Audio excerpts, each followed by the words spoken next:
Hi YouTube, this is just a quick video to show you my gerbils and the tanks and where they live. This is a homemade tank apart from the top bit, which is obviously the top part of a gerbilarium. And that gerbil always seems to come up the top. That's the mum, by the way, the one right in the middle, the cutie one.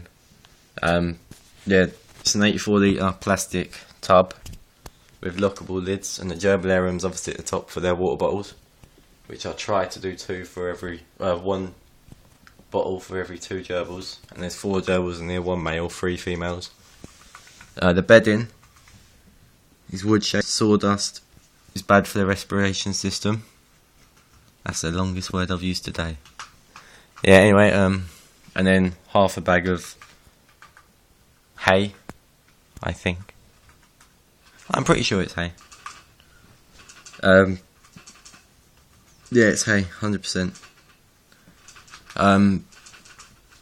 Because they'll dig that in their mouths. They'll put it in their mouths and dig burrows and go underground and put it as a nest somewhere underground, which they haven't got any on this side. But if they was digging, there'd be a whole tunnel the whole way along and then a big hole at the end. Like a big circle shaped hole. They did have it, but I changed all this today, so they haven't got any more tunnels now, and I'll leave this for a while so they can build all their tunnels. Obviously I'm a hobby breeder, so if you are breeding, I would highly recommend, like, as much as I could recommend, I would highly recommend putting them in a cage. So if you're breeding, obviously you're going to breed a male and female, but make sure there's tunnels in the cage you're breeding before the mum gives birth. So even if you have to take them out of the cage for a while, and you've got a gerbil that loves digging, put them in there for a day so they dig a hole, because otherwise the babies will dig in the corners and just sit just under the top of the bedding and just sit there all day. And then obviously the mum ain't going to know where they are unless she digs there and happens to see them, which happened to me right the first litter I had. I forgot about that, and the babies just crawled down here, and also they're small, you can't see them, and basically died. Well, they did die. So I'll just take the lid off so I can show you inside.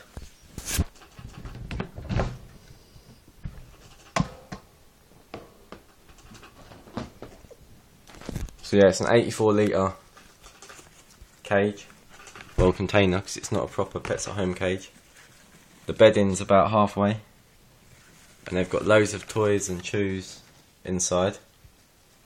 There's a tunnel right there, which, yeah, you can see it now, goes underground. So they've got a burrow underneath in the middle of the cage. And the white one is the only one. Well, there's 3 females. The black one, I should say, is the only male that will sit on my hand and stay there. All the other 3 will run away. And I'm pretty sure that's the black male. I don't want to pick it up because it's busy. But yeah, they're all tame.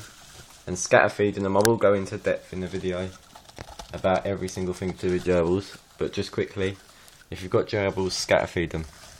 Don't put food in a bowl, because they'll just tip it over. Scatter feed them, generally because in the wild they are obviously wild animals and they forage for their food, they're not fed it in a bowl. So this is natural behaviour for them to dig, run around, sniff everywhere, finding their food.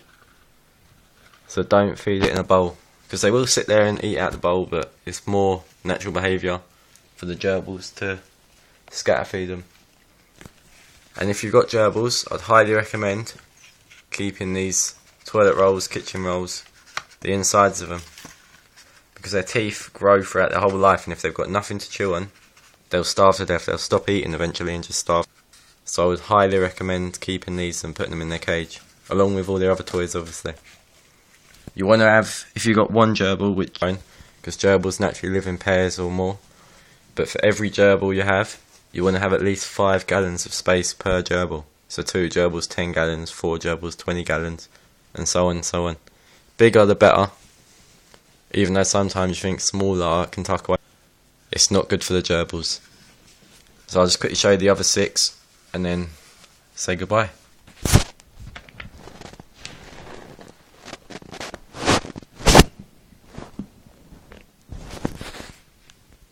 There's 6 gerbils in this small cage, which they don't live in. They're just in here for the video.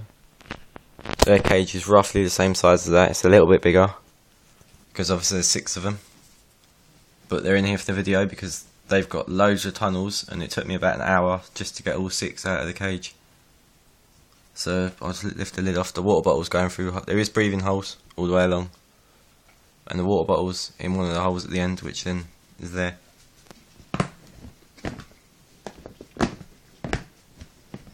This is going to be a killer to get off with one hand. Bear with me.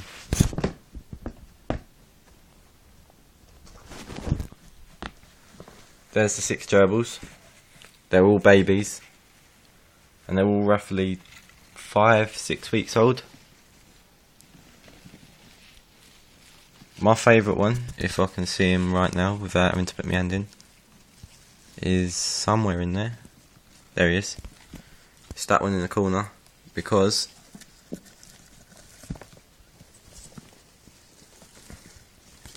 I've never seen a gerbil. Where'd he go? Oh, he's just being smart now. He's gone inside the thing I moved. Yeah, anyway, he's got markings, I'll have to show you in another video, on his nose, his back, and his legs, that I've never seen in a gerbil. They're little black. There we go. Whoa, he's wriggly. I don't know if you can see them, but if you, they're little black squares. There's one on his nose, one at the back, right there, and there's one on his belly that I've never seen in a gerbil before. And he's the only one that will jump off my hand out of this baby lot. So yeah, if you like this, obviously click the like button. If you didn't, don't. If you want to see all my other videos, then push subscribe so you can see when I upload them. And place any comments, questions, or if you have any advice or anything like that, I'll be happy to listen to it. See you later.